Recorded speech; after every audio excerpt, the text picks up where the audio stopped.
Hey everyone, welcome to the Ask Nicole weekly live stream. My name is Nicole Willette. I own Breaking Even Communications, and every week on Ask Nicole weekly live stream, we talk about tech and marketing as it relates to small business. So if that interests you, you can hit the like or subscribe or whatever the button says wherever you're watching this. You can just scroll back in time and watch past episodes as well. Anywhere you're watching this, there has been past videos posted. But if you want a more central location, you can go to our website, or you can also go on our YouTube channel where we have curated some playlists. So today's topic is I paid for YouTube optimization and nothing bad happened. So here's a little backstory of this and nothing bad happened. I have a little mini series on the blog. I do it on occasion. It's not with any kind of regularity, but whenever a client asks me to do something that feels a little bit sketchy, I run a little experiment on myself. I feel like self-experimenting is okay. I don't want to necessarily experiment on their accounts, but what I will do is I will run a little experiment. So a past one, for example, I had a client who wanted me to buy some Facebook likes. And so I went ahead and I bought, I think I bought 500 Facebook likes or something on some weird website. No, I think it was on Fiverr. It wasn't that weird. Anyway, I bought Facebook likes. And what I did is I monitored my Facebook kind of page and my website traffic before and after to see if it did anything. And the summary of all of these different little weird experiments I've run is that the thing happened, but it didn't seem to because people will be like, oh, it's gonna tank your website rankings, and you're gonna see this huge drop in organic traffic, or they'll tell you all these things. And it's not that anything bad like that happened, but also like I didn't get any more business. Like there wasn't anything great that happened either. It's just like this total vanity metric situation.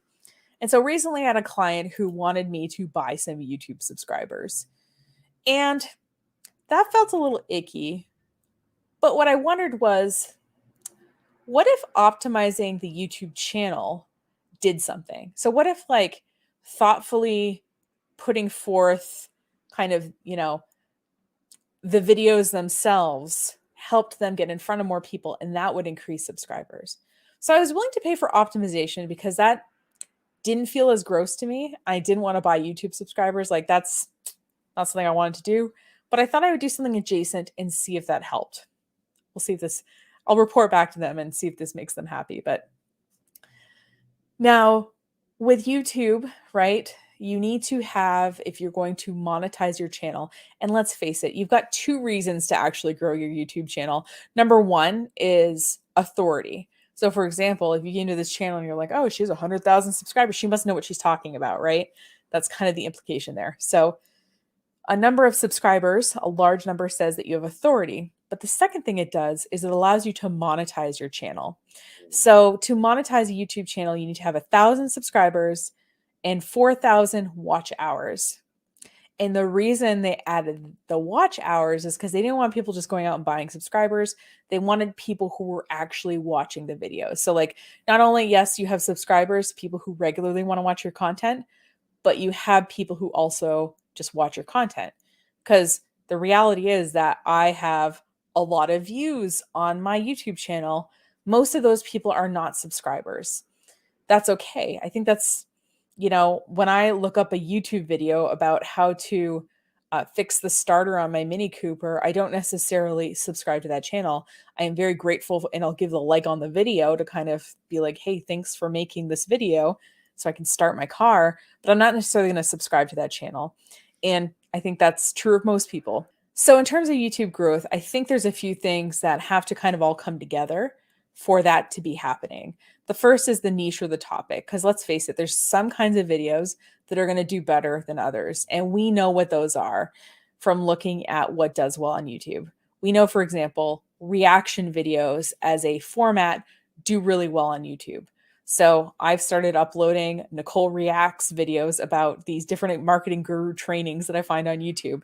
I think it's amusing. Let me know if you also think it's amusing. You can find them on the channel if you want to go watch them.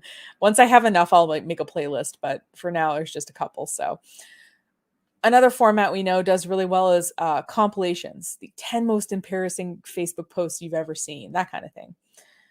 In addition to sort of styles of video, we also see that certain topics do really well. So we know that celebrity gossip, true crime, business scammers, that kind of, there's just certain kinds of things that people tend to want to watch.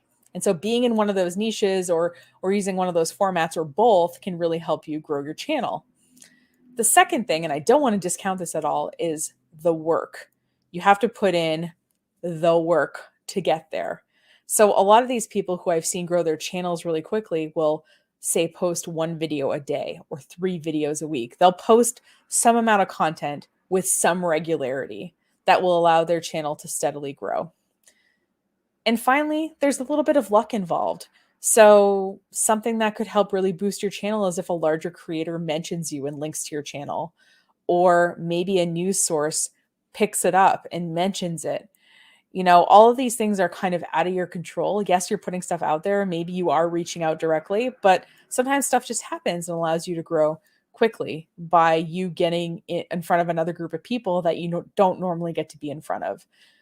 For example, I had a little spike in subscribers. I did a presentation as a guest on one of my friends' weekly events. And so I got 11 subscribers that night, which out of 113 is a pretty good amount.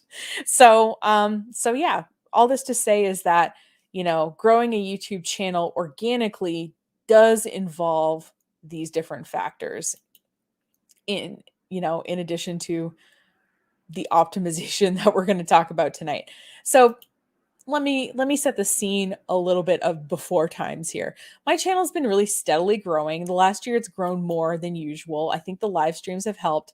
I think the reaction content has helped too, even though there's only a couple of those videos. And I thought that I would kind of take some screenshots of stats kind of before the optimization and then after so that we could really compare them. So I just pulled some stats here, and when I initially, I guess, hired, the guy mentioned that he does your top 5 videos. And what I was thinking was, oh no, he's going to go with the top 5 most viewed videos. And I really don't want that first one optimized at all. I recorded this video about how to find blogs in 2014. And this is the amount of views it's gotten, by the way, in the last year. Okay. So this is just the last 365 days. This isn't the length of the channel. I have no idea how people find this video. I'm not well lit. I'm not separately mic'd. The information is 8 years old. Like, there used to even be in google.com, there used to be a blog tab, which I think I reference in there. So people must watch it and think, gosh, this lady's information is way behind. I mean, look, I have brown hair in the freaking thumbnail. So all this to say is that, I did not want him to necessarily optimize the 5 most trafficked videos. And it turns out that he just said I could pick whichever 5 I wanted, which is great. And as I mentioned, I had 113, or I guess 112 subscribers when I took some of these screenshots. And so what I did is I went through all the videos that I planned on him optimizing, and I took some screenshots of the stats. So here's an example one I did about online donation forms. 248 views. That's a lot for me on YouTube. 5 likes.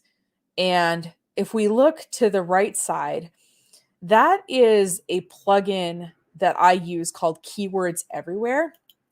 It's a Google Chrome extension, and it is free, but if you're going to do searches, it has you in searches for keywords that you want ranked. I think the minimum is $10. I think you can do 10,000 searches with $10. It's some ridiculous amount. So I think I put $10 on my account like 5 or 6 months ago, and it hasn't even approached. So I don't think that what we're seeing here, I think this would be visible if you had the free Keywords Everywhere, but there's no way for me to take the money. I mean, I guess I could try to spend it really quickly, but I wasn't quite sure how to take it out to see if it would still show up. But if you look to the right here, that's the K, that's the red K, is Keywords Everywhere, Google Chrome extension. And we see that there's an optimization score and engagement score. So 56 out of 100 for optimization, and a 2% engagement score. So I would guessing that's 248 views, 5 likes out of the 248 people who viewed it gives us, that sounds like about 2% actually. And as you see, my topic expertise is 15%. And at the time that I screenshotted this, I had 112 subscribers. So it gives us an idea. I did it for all 5 videos, but I thought it would make this video way too long if I did that. And there's a video clip I'd like to play toward the end that I think is worth our time. So let's take a look at this. Again, this was a sample video, okay? And they all kind of, this is similar for all of them. So here's that same online donations form. I just started playing while I took the screenshot. But look at the optimization score. It went from 56 to 76. Oh, by the way, I'm looking to the right. The keywords everywhere stuff. Engagement score went to 20%. What was it before? 2%. Okay. 2% to 20%.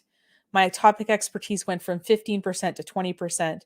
And I gained 1 subscriber. Now, you would think, oh, maybe like that optimization got you a subscriber. No, that subscriber is someone who follows me on TikTok. I have a small enough fan base that I know exactly where I recognize names and I know where they're coming from. But as you see here, look at the views. So we went from 248 views to 730 views, and went from 5 likes to 129 likes. So is this guy paying a ring of people to go and like the videos? I'm guessing, and watch them, like maybe. I also started getting these random comments below my videos. And again, I have a feeling this was part of it. So yeah, did I get a ring of spam? Like a little bit, but I did get an improvement. Now, this is what I'm curious about. And I logged in and I checked. I'm like, what did this person do? Well, first of all, if you look, and sorry, this writing is tiny, on top of the title of the video, which is Online Donations 101, kind of in the lower left corner, there's a hashtag breaking_even_communications as a hashtag. So I'm like, okay, interesting. I'm not sure. I might change that to just have there be no underscores, but okay, that happened. That has nothing to do with paying a ring of people to like and comment on videos and watch them. But also in the videos, he added some tags, which again, I try to do, but sometimes I can be a little bit lazy about. And as you see, you get 500 characters here, and he used 320 of them. Great. And he also went through and he updated my descriptions and added some emoji and really formatted it. Now, it's hard for me to believe that YouTube really cares how I format my descriptions, but maybe they do. So he added these emojis. And then in addition, when you scroll down, there's all these kind of separate sections that are follow us on Facebook, that kind of thing. And hit the bell to subscribe, all that stuff that you normally see on some of the bigger YouTube channels when you read their video descriptions. We try to put notes underneath every video after the live stream, because sometimes, even though I have it structured, sometimes stuff comes up as I'm talking. And so I usually send the notes to my staff member who posts them after. And we usually so she goes through and adds all those kind of longer format notes that I would write out, if I was writing a blog post that go with the video. So my notes are normally pretty long in the description anyway, after the video, after the live stream happens. But, the formatting and the additional stuff, maybe that did something.